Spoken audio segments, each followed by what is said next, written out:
I think CS2 is about to get a major update. Steam went down multiple times this week, and it wasn't just a small hiccup. Trading was broken, basic Steam features weren't working, and for CS2 players, it was even worse. Some servers weren't playable at all. For a lot of us, it felt like the entire ecosystem was struggling, not just one isolated service. At first glance, there are the obvious explanations. It could have been a DDoS attack, unexpected traffic spikes, or backend issues on Valve's side. But what makes this interesting is when it happened. We've been through massive winter sales, summer sales, and record-breaking player counts before, and outages on this scale still aren't that common. That's why people are starting to look a little deeper. Now, I might be reaching here, but what if this outage is connected to something coming to CS2 very soon?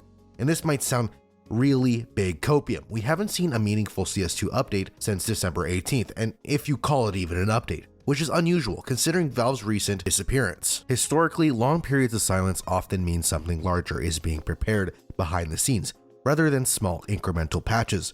On top of that, the major has just ended, which usually signals the start of a new season.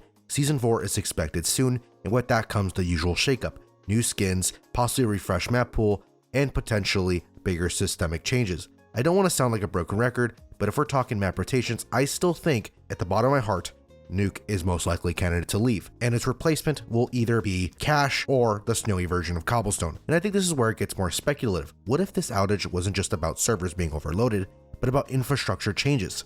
Steam trading, inventories, and CS2 skins are deeply tied together. Any backend changes to how items are handled, especially trading, would require massive internal testing and migrations. There's no hard evidence to say trading is changing, but a few things are worth pointing out. The rare drop pool has quietly been removed, which is not a small decision. The Anubis collection was also removed. Valve doesn't usually touch systems like that without a long-term plan in mind.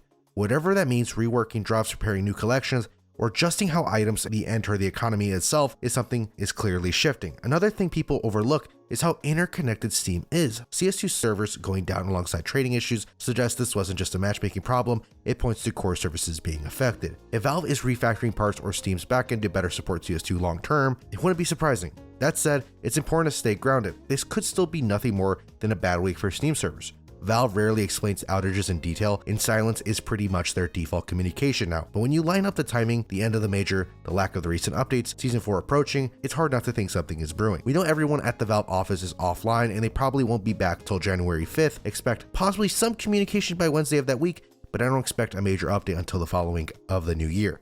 But this year, we can be looking at some cool stuff. We didn't see it this year, but we can possibly get the new twin blade knife that got leaked a while ago, with no chroma finishes, with just the regular case hardened slaughter finishes. I think this year we'll also possibly see the kukri knives with Doppler finishes. I think we'll also get an updated VACnet very soon to be more confident with its ML network. I also think gloves will tank in prices, especially Pandora's and old gloves that are part of the glove case, but that deserves its own video. Let me know down in the comments, what do you think of this whole situation? Do you think 2025 for CS2 was good? Let me know down below. Talk to you in the graveyard. Peace.